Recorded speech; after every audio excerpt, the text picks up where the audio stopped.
Warga negara Indonesia terinfeksi corona varian India meninggal dunia.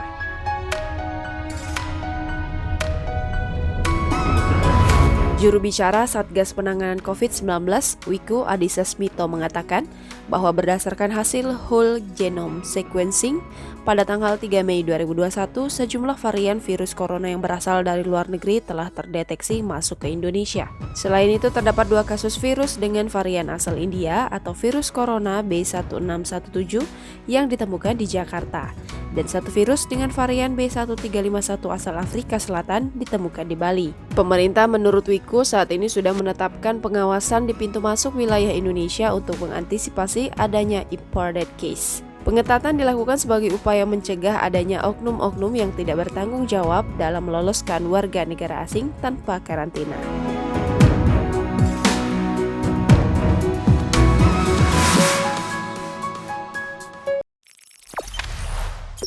Jangan lupa subscribe, share, komen, dan like ya!